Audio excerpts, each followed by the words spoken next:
Goals were hard to come by in Portmore, the Stallions refused to die in St. Anne, and Treasure Beach unleashed their mad dog. But we start one place and one place only, and that's in the jungle where Arnett Guns had Harbour View singing the Monday Blues. This is Match Week 16 Review Show. Yeah, people, welcome back to Jump Hill Fun. We got all 7 games locked and loaded for your enjoyment, and as promised, we head to the jungle where the hosts welcome the stars of the East. First, the lineup for the jungle is Shadika Wizard keeps his spot at right back, so too does Jeremy Nelson in midfield, and number 10 Rashiki Kelson will be the player to watch. Next is the stars of the East. It's a return for CDM Luka Kong in the middle. Akwasa Chung gets a start over Thompson, and it's a starting debut for Alonzo Peart down the left. Now, when the game started, Harbourview immediately signaled their intent with this challenge in the opening moments that they weren't messing around. But eventually it would be Arnett and Rashiki Kelson with the first sight at goal. The Junglies were just getting started. But lucky for them, Harbourview and Rowan Brown in particular wasn't exactly warmed up just yet, or otherwise that mistake at the back could have ended up much worse. 0-0 it remained. And speaking of luck, just moments later, the Junglies will be thanking their lucky stars when this 35-yard out free kick special from Trayvon Reed crashed off the crossbar. At this point, Harbourview were having a run of play, but that near escape settled on Arnett's nerve a bit, and they would start to produce their own passing triangles closer to Harbourview's goal, and eventually they would get a shot off that was saved by Davis, but the rebound fell kindly to Fabian Reed, who tapped it home to give the Junglies the lead. 1-0, and after 100 career goals, that had to be one of Reed's easiest. That goal was tough on Harbourview, who started out well, and they did respond well, but Rowan Brown here, with a fancy new hairstyle, could not produce a fancy finish. 1-0 it remained. The stars of the East would keep up that pressure though, while Jeremy Nelson, well, let's us just say, he was doing his best to slow them down by any means necessary. Fabian Reed had been around the league for many years, and he will know from experience that the best way to slow down your opponent's momentum would be to score another goal. The veteran striker did just that in the 36th minute with his cracking strike to bag his brace. 2-0, and the Junglies were now cruising. Harbourview found themselves down by 2 and needed a quick response to give them some hope heading into the break. But Trayvon Reed could not get enough on his curler right here to trouble Bennett in goal. While down the other end, a third goal would probably put Arnett out of sight, but luckily for Harbourview, Shadika Wizard locked the right magic and missed this easy chance. The score remained 2-0 at half-time. Second half now, and the Junglies would start the half the better, but the offside flag would stop them in their tracks. While down the other end, Harbourview would produce one of their better build-up plays to set up Trayvon Reed on top of the box, but Bennett was well positioned to make the routine save. However, the last sequence gave the stars of the East confidence once more, and they started to now have a decent spell of pressure, but the Junglies back line held firm. While going forward, they had a prime opportunity to ice the game early, but Marlon Martin's chip effort went over the bar. Still, it remained 2-0 in their favor. After that, Harbourview's head coach Vassar Reynolds decided to roll the dice and turn to youth and brought on youngsters Scott and Lamont into the match, while Arnett countered by bringing on their new attacker Diamond Clark for his debut. But it would be Harbourview that would continue producing the chances. Rowan Brown would again be disappointed that he didn't get this shot on target. That would be their last real good look at goal, as Arnett would then go on and slow the pace down and manage the rest of the game out. And they had a chance themselves to put the cherry on top on his magnificent performance, but Thompson could not get his shot on frame. The game would end not too long after that with a victory for the home team. So the Junglies took care of business, but let's look at the match stats. The Junglies shared the possession with 52%, while the Stars of the East would shade total attempts with 13 to Arnett's 12. Both teams were dead even with shots on target, and both teams were close with a number of dangerous attacks. Alright, let's begin with the Junglies. They are now running into form and finally seem to be clicking under new head coach Philip Williams. This performance wasn't as flashy as the one we saw against Cavalier, but this one here was more professionally done. As for Harbour, it's another tough defeat, and again in a match where there had been many moments. Head coach Boss Reynolds stated his displeasure with his attackers' lack of finishing in the post-match, which might signal that their business in the transfer market might not be over just yet. But for now, we're done here as the match ended Arnett Gardens 2, Harbour 0. So Arnett took care of business, but no time for Monday's other match where Spanish Town hosted Tivoli Gardens. First, the lineup for the Police. Walters remains as captain under the new regime. Ricketts kept his spot in the attack, while new player Jaime McGregor also joins him in the attack. As for Tivoli Gardens, Nicholas Clark is the usual suspect in goal. Kevin Garnett gets the nod in midfield, but surprisingly, star player Nikolai Fuller starts on the bench once more. No, unfortunately, due to heavy rainfall and other technical issues, we had no televised coverage of the first half. But we can say Police tried their best to take the lead and gave Clark in Tivoli's goal 1-2 problems. He would keep the ball out of his net as both teams would enter the halftime scoreless. Second half now, and the Police will start the half the stronger, but debutant McGregor's cross shot went nowhere. They will again produce a decent effort sometime after that via this free kick in the 62nd minute, but again Clark was unfazed in Tivoli's goal.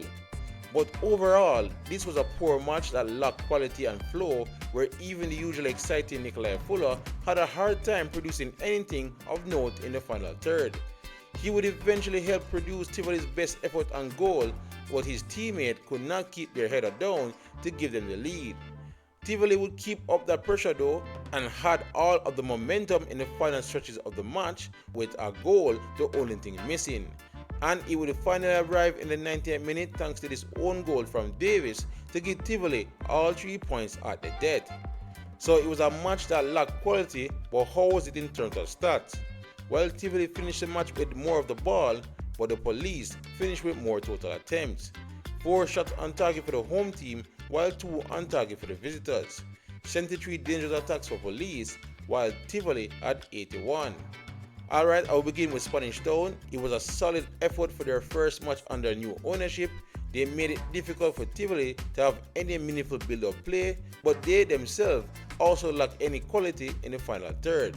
A stark reminder of how much work remains to be done in Spanish Town.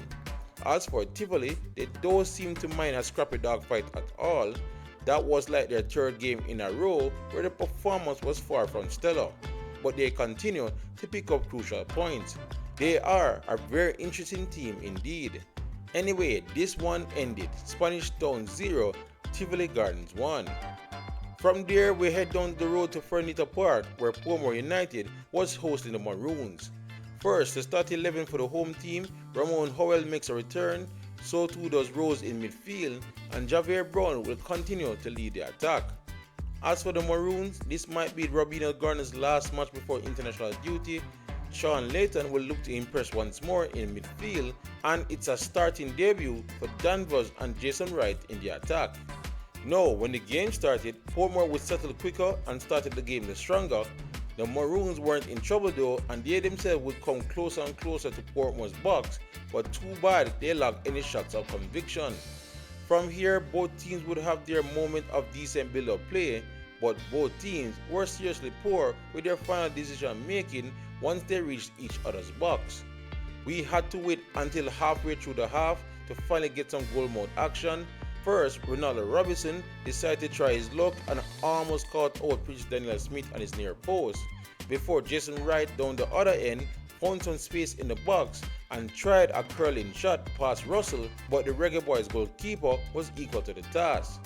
Sometime after that, it was as if the Portmore backline likes to gamble, as they left Jason Wright free once more in the box, but luckily for them, he failed to get any meaningful contact. That would be the last major action of the first half. Second half now, and Portmore saw more of the ball, and they would produce their best move of the game when Robinson found Guthrie in the box, but he too failed to beat Smith at his near post.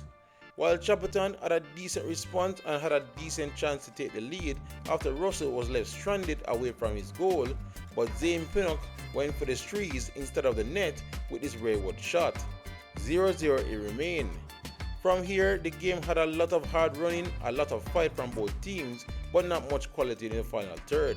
And just when spectators were prepared to accept that there would be no goals this afternoon, Peck was left all alone at the back post, but despite his volley being well hit, it was a routine save for Smith. And I am sure even the most devoted fans accepted the impending scoreless draw when Portmore failed to hit the target from 4 yards out. The final whistle eventually came with both teams sharing the points. So it was another tough watch, but how was the game in terms of stats? Portmore were the clear ball hogs with 60% possession, and they made more total attempts with 6 compared to Maroons 3. 2 on target for the home team and only 1 was on target for the visitors, and both teams hardly had any dangerous attacks. So just like the Police vs Tivoli match we just witnessed, this too was a tough watch, and I guess we shouldn't be surprised since both teams are lacking goals as of late. This was exactly why the Maroons brought in a player like Jason Wright, but maybe he's a bit rusty after not playing for a couple of months. But it wasn't the greatest debut from him and a lot of the attackers. And I won't even get started on Portmore's attack.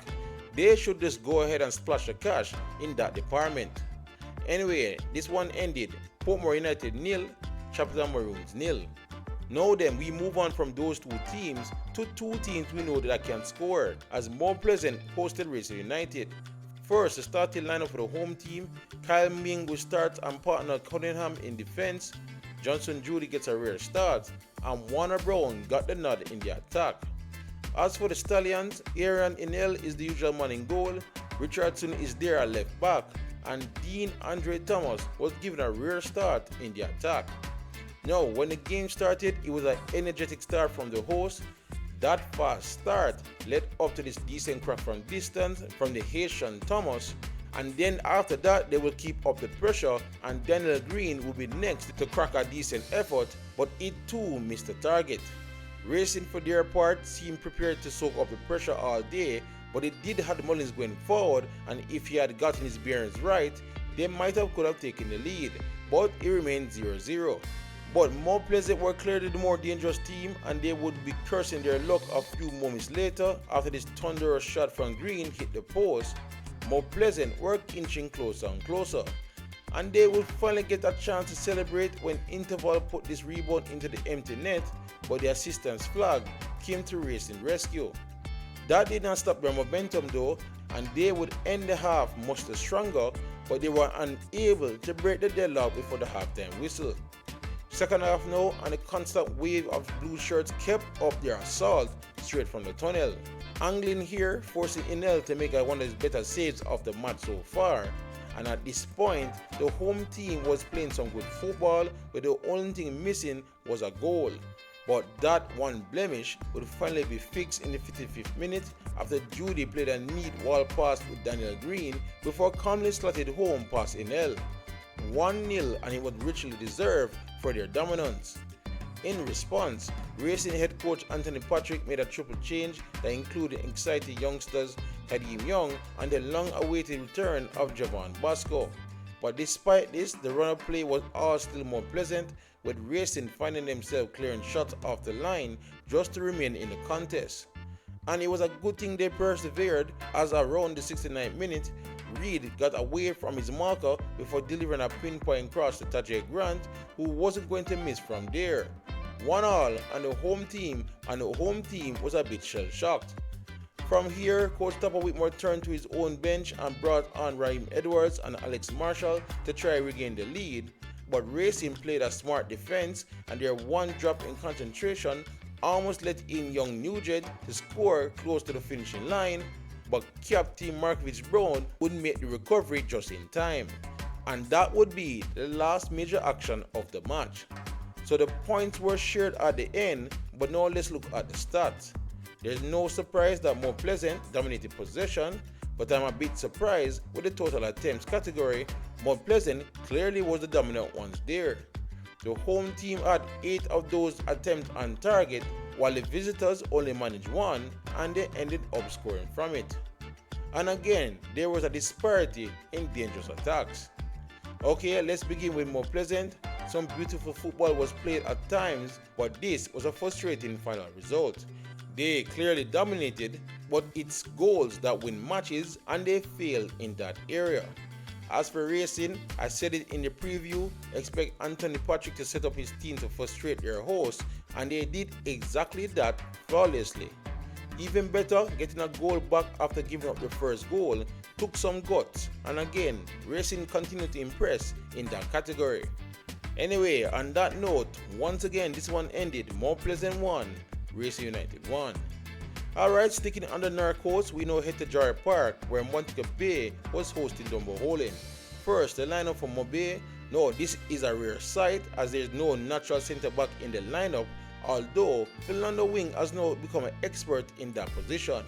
Dwight Merrick will face his old team and Brian Brown gets the nod in attack. As for Dunbeholden, Christopher Matthew has become a rock in the back line. Nevon Turner will also face his old club and Marlon Allen will help Nelson in the attack. Now, when the game started, it was almost an early goal from Mobe after Wilmot flopped at a corner kick, but Dunbeholden don't have the best defensive record for nothing as his defenders bailed him out. But it was all Mobe in the early proceedings with the men in red firing off a shot each time they came forward. Dunbeholden on the other hand presented themselves as merely blue training cones as they offered very little going forward themselves. While Mobe was inching closer and closer to our opener, Tim Lewis right here just missing the target from the free kick. And they really should have been at least up by 2 or 3 before the halftime break as they squandered many glorious chances. So it was scoreless at the break. Second half now, and it remained a one-way street with waves of red shirt bombarding Dunbeholden's box. And as the match continued to drift towards a stalemate, the more and more Mobe had some close misses. Also, with Nicholas Nelson down the other end, Mobe also had to make sure they don't slip up at the back, so you could imagine the sense of relief they felt when Nelson wasted his one-on-one chance to steal the win. A point here would be cruel on Mobe for all their dominance, and it seemed the referee felt the same way when he decided to award them a penalty after Wilmot clumsy tackle. Club legend Owen Gardner spot the ball and he would make no mistake from the penalty spot to finally give Mobe that lead they crave, 1-0 to the team from West. After that, they now know they did the hard part and they now know they would just need to keep things tidy at the back to collect all 3 points. Clive Wedderburn will later test that resolve with this shot right here. But a second goal would also kill the game off for good and Dwight Merrick came so close with this shot, but he hit the post before the rebound could only find the side netting. Dunbeholden was still alive but only just. But enough damage was done and the game would come to an end eventually with Mobe taking all 3 points.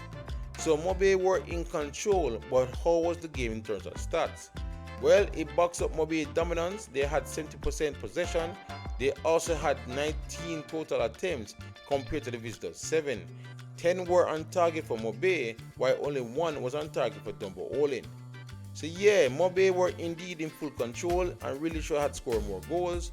I am not going to say that they are finally back to their best because Dunbeholden tactics allowed them a lot of freedom on the day, but they are on the right path. As for Dunbeholden, they are confident in their defending, but it's more the lack of trust in their attackers that saw them coming to Jarry Park to sit back. You can't defend forever, so eventually they will need to be a little more expansive. But that's it for now, and once again it ended Montego Bay 1, Dunbeholden 0. Alright, we will close things off with a doubleheader in Jewsland. First, the starting lineup for Molynes United. McPherson comes in at left back, O'Day Murray will be on the opposite wing at right back, and Samson OK continues to lead the line. As for Treasure Beach, coach Kimmer Ricketts handed full debuts to Richard Brown and Romario Palmer. Ryan Porter returns to the starting 11 and Daniel Hardy faces his old team.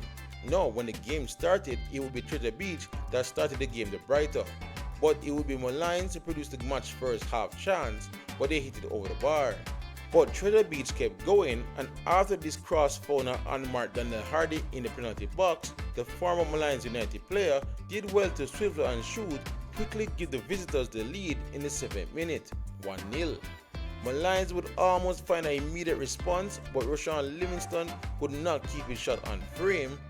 But it wouldn't take long for their equalizer to arrive, as only 3 minutes later, Tarek Wilson would dispatch a free kick rather easily, and just like that, Molynes were back on equal ground, 1-1. And Molynes used another free kick not long after that to almost take the lead, and then a wild attempt at a cross bailed Treasure Beach out. Now, prepare yourself for what some are calling the tackle of the season. Mad Dog was taking no prisoners as he came flying in to win the ball. And don't think I have not been reading your guys' messages on social media, and while I agree that he did show some studs, I still think it was a brilliant last-ditch saving tackle to keep things level. From here, Molynes were not the ones dominating, and they just had to make sure they don't go into the break down a goal. Well, someone forget to tell Arthur Lamont that in the Molynes goal, as Kareem Bryant's shot was too hot to handle and the ball went over the line. 2-1, and it came at the stroke of half time. Second half now, and it was not a bad start from Molynes as they forced Portmore into making 1 and 2 saves early on.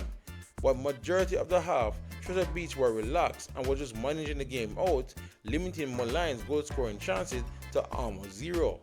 But the home team was still finding some success on set pieces, but too bad for them, Portmore was in inspired form on his debut.